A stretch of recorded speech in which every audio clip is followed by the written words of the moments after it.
Assalamualaikum warahmatullahi wabarakatuh. Saya Muhammad Leo Saputra dari kelas Bisnis Digital 2022B. Di sini saya akan menerangkan tentang sejarah bahasa Indonesia. Bahasa Indonesia adalah bahasa nasional di negara kita. Bahasa Indonesia pada tahun 1928, bahasa Indonesia dikukuhkan kedudukannya sebagai bahasa nasional. Bahasa Indonesia dinyatakannya kedudukannya sebagai bahasa negara pada tanggal 18 Agustus 1945, karena pada saat itu Undang-Undang Dasar 1945 disahkan sebagai Undang-Undang Dasar Negara Republik Indonesia. Pada tahun 1945 di Medan, keputusan Kongres Bahasa menyatakan bahwa bahasa Indonesia berasal dari bahasa Melayu. Bahasa Melayu dipakai di kawasan Asia Tenggara sejak abad ke-7. Bahasa Melayu dipakai sebagai bahasa Nusantara. Bahasa Melayu juga dipakai oleh seorang pedagang yang dari luar Nusantara.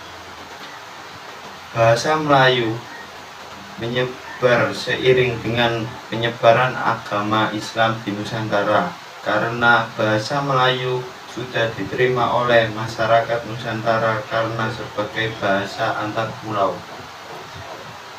Keunggulan bahasa Indonesia adalah bahasa yang sangat sopan dan baik.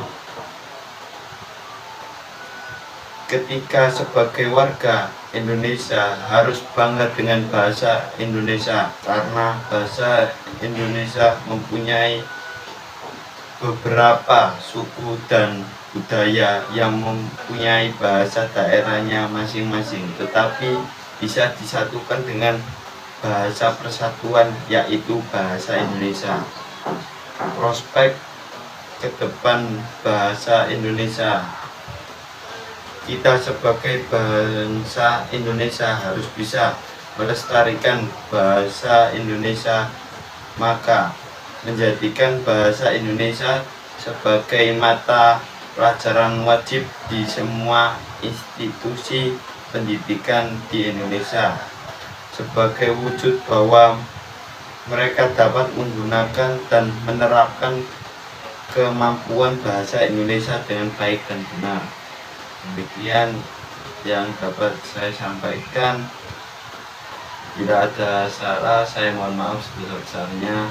Wassalamualaikum warahmatullahi wabarakatuh.